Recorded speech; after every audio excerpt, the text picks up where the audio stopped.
अस्सलाम वालेकुम गाइस, कैसे हैं आप सब लोग। उम्मीद है आप सब खैरियत से होंगे। आज का मेरा अपने यूट्यूब चैनल पे ग्राम atomic mass, gram molecular mass and gram formula मास के बारे में लेक्चर है। कल हम लोगों ने डिस्कस किया था मोल के बारे में कि मोल क्या है। इसके हम लोगों ने कुछ रिलेशनशिप पढ़े थे वो गॉडस नंबर के साथ, मोलर मास के साथ, और इसके कुछ एग्जांपल्स पढ़े थे। ठीक है, तो आज पढ़ते हैं ग्राम atomic mass, gram molecular mass and gram formula mass. As we know that all substances are made up of atoms, molecules are formula units, ions. Their masses are expressed as atomic mass, molecular mass, or formula mass respectively. Besides this, other units can also be used to express these masses. One of them is expressed in grams. हम लोग जानते हैं कि हमारे पास जो basic units होते हैं chemistry में, एटम्स होते हैं ना। एटम मिल के हमारे पास एलिमेंट्स बनाते हैं, फिर एलिमेंट्स मिल के हमारे पास मॉलिक्यूल बनाते हैं, फिर मॉलिक्यूल मिल के हमारे पास कंपाउंड बनाते हैं, फार्मूला यूनिट्स बनाते हैं। ठीक है, तो ये सारे क्या होते हैं, हमारे पास बेसिक यूनिट्स होते हैं केमिस्ट्री में। और इन्हीं एटम्स के लिए, मॉलिक्यूल्स के लिए, फार्मूला यूनिट के लिए, कंपाउंड्स के लिए हम लोग स्पेसिफिक यूनिट यूज़ करते हैं इनको मेयर करने के लिए कि हमारे पास एक एलिमेंट है, इनके अंदर कितने नंबर ऑफ एटम्स है।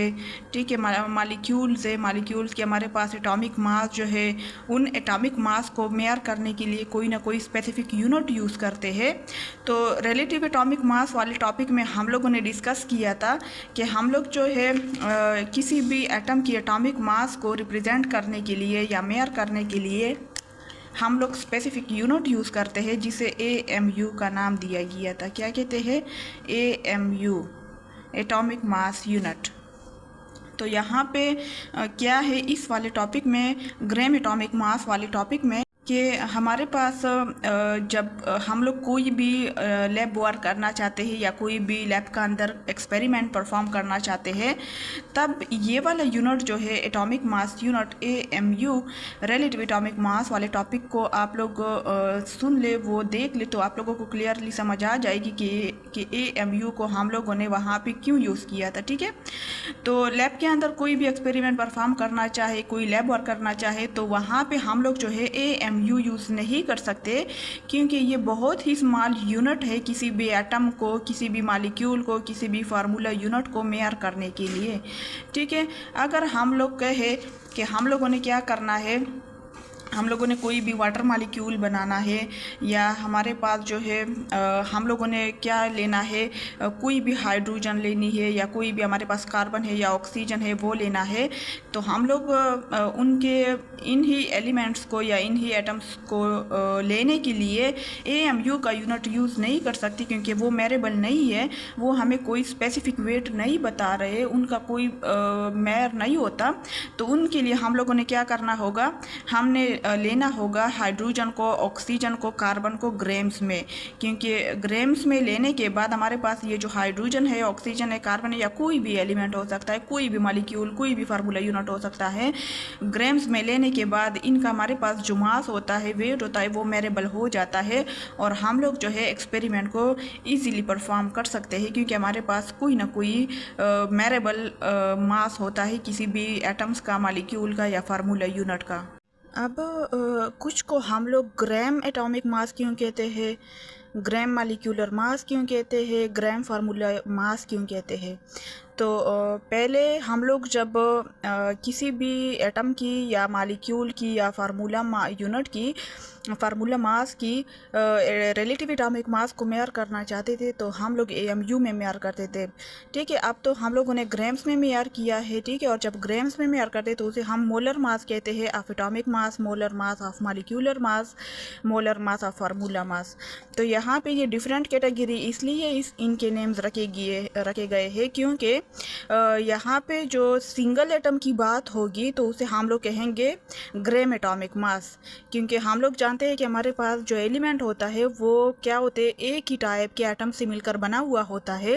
अब यहाँ पे हमारे पास कुछ एलिमेंट्स जैसे कि हाइड्रोजन है, ऑक्सीजन है, कार्बन है, ठीक है, इनके साथ कोई दूसरा एलिमेंट नहीं है, ये सिंगल फॉर्म में एग्जिस्ट कर रहे हैं। अब अगर इनके एक ही एलिमेंट की बात हो रही है तो हम लोग इसे कहेंगे gram atomic mass of hydrogen, और gram atomic mass of oxygen, और gram atomic mass of carbon. और अगर यहाँ पे ग्राम मालिक्यूलर मास में देखा जाए तो यहाँ पे क्या है हमारे पास ये एलिमेंट्स जो है, जैसे कि ये कंपाउंड जो है H2O CO2 H2SO4, ये क्या है हमारे पास कंपाउंड की सूरत में एग्जिस्ट कर रहे, मालिक्यूल की सूरत में एग्जिस्ट कर रहे, सिंगल एलिमेंट नहीं है। ठीक है, जब सिंगल एलिमेंट नहीं है और कंपाउंड फॉर्म में एग्जिस्ट कर रहे हैं, और इन्हीं कंपाउंड के जब हम लोग रिलेटिव एटॉमिक मास को यानी एटॉमिक मास को ग्राम्स में लेते हैं, तब हम लोग इसे कहते हैं ग्राम मालिक्यूलर मास।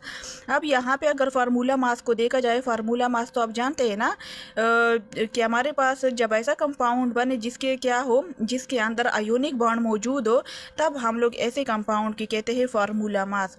और इन्हीं फार्मूला मास के अगर हम लोग रिलेटिव एटॉमिक मास को यानी कि इसके एटॉमिक मास को ग्राम्स में लिखेंगे, जैसे कि हमारे पास फार्मूला मास के कुछ एग्जाम्पल है NaCl CaCl2, ये दो एग्जाम्पल है फार्मूला मास के। इसके एटॉमिक मास को ऐड करने के बाद अगर हम लोग इनको ग्राम्स में लिखेंगे, तब हम इसे कहेंगे कि gram formula mass of sodium chloride, gram formula mass of calcium chloride. ठीक है, अब यहाँ पे टेबल में हमारे पास 1 ग्राम ऑफ हाइड्रोजन लिखा हुआ है, और यहाँ पे 1 ग्राम, और यहाँ पे 1 ग्राम एटम ऑफ ऑक्सीजन लिखा हुआ है, और यहाँ पे 15.998 ग्राम लिखा हुआ है, और आगे जो है 1 मोल ऑफ ऑक्सीजन लिखा हुआ है, सबके आगे 1 मोल लिखा हुआ है।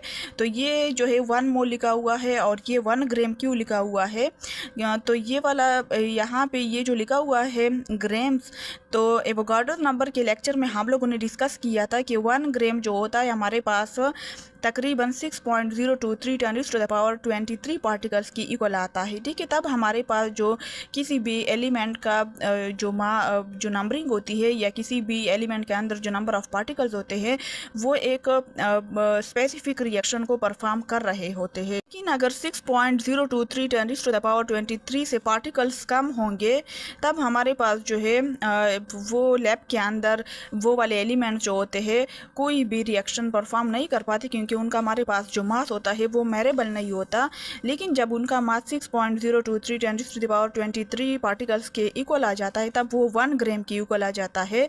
और इस वजह से यहाँ पे 1 ग्राम एटम ऑफ हाइड्रोजन की जगह पे हम लोग लिख सकते हैं 6.023 × 10⁻23 पार्टिकल्स ऑफ हाइड्रोजन एटम, और वो हमारे पास उनका जो एटॉमिक मास है हाइड्रोजन का वो 1 ग्राम है। और यहाँ पे जो है ऑक्सीजन का जो एटॉमिक मास है वो कितना है 15.998 ग्राम, और वो 1 मोल की इक्वल आता है। ठीक है, इनके अंदर जितने भी पार्टिकल्स होते हैं या इनका हमारे पास जो एटॉमिक मास है, ये हमारे पास हमेशा से 1 मोल की इक्वल आएगा। ठीक है, यहाँ पे देखिए वाटर मालिक्यूल है, कार्बन डाइऑक्साइड, सल्फ्यूरिक एसिड है, इनके मासी एटॉमिक मासिस को ऐड किया है, और हमारे पास इनके जो एटॉमिक मासिस आए हैं वो कितने आए 18, 44, 98 ग्राम आए हैं, और ये 1 मोल की इक्वल होंगे। ठीक है, और इनमें कितने पार्टिकल्स होंगे 6.023 × 10⁻23 पार्टिकल्स, इधर भी वही पार्टिकल्स होंगे, 44 ग्राम में भी यही 6.023 होंगे, 98 ग्राम जो है वो 1 मोल की इक्वल है, और 1 मोल में कितने नंबर ऑफ पार्टिकल्स होते हैं 6.023 × 10⁻23 पार्टिकल्स के। ठीक है, इनका हमारे पास ये मासिस तो डिफरेंट आ रहा है, एटॉमिक मासिस तो डिफरेंट आ रहा है, लेकिन ये हमेशा से 1 मोल की इक्वल होंगे, और इनमें हमारे पास पार्टिकल्स जो होंगे 6.023 × 10⁻23 पार्टिकल्स ही इनमें इंक्लूड होंगे। ठीक है, जैसे कि हम लोग जानते हैं कि हमारे पास डिफरेंट फ्रूट्स होते हैं, जैसे कि हम लोग कहते हैं 1 डजन ऑफ एग, और अगर फॉर एग्जांपल हम लोग कहें 1 डजन ऑफ वाटरमेलन, तो वाटरमेलन का हमारे पास मास जो होगा वो ज़्यादा होगा, जस्ट लाइक H2SO4 जिसका 98 ग्राम है। बट अगर हम लोग कहें कि 1 ग्राम ऑफ 1 मोल ऑफ और 1 डजन ऑफ एग, तो वो हमारे पास जो उनका मास होगा वो कम होगा, तब भी हम उसे कहेंगे कि वो भी हमारे पास क्या है, एग भी जो होते हैं वो भी हमारे पास 1 डजन ही है। वाटरमेलन की और एग्स की तादाद तो सेम है, उनमें भी एग्स भी 12 है और वाटरमेलन भी 12 है, बट दोनों के मासिस डिफरेंट आएंगे।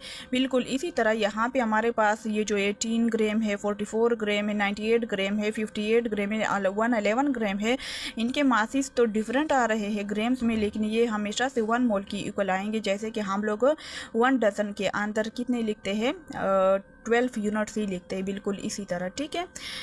ये वाला लेक्चर बहुत ही सिंपल था। अगर आप लोगों ने मोल वाला और एवोगाड्रो नंबर का लेक्चर देखा होगा तो इसकी अच्छी सी समझ आ जाएगी। नहीं देखा है तो देख ले और फिर बाद में ये वाला लेक्चर देख ले, ठीक है। इंशाल्लाह कल हम लोग डिस्कस करेंगे केमिकल कैलकुलेशंस। आज का लेक्चर इधर ही ख़त्म हो रहा है। कोई भी कन्फ्यूजन हो इस लेक्चर में तो आप लोग कमेंट में ज़रूर पूछना। अपना बहुत सारा ख्याल रखना, दुआओं में याद रखना। अल्लाह हाफिज़।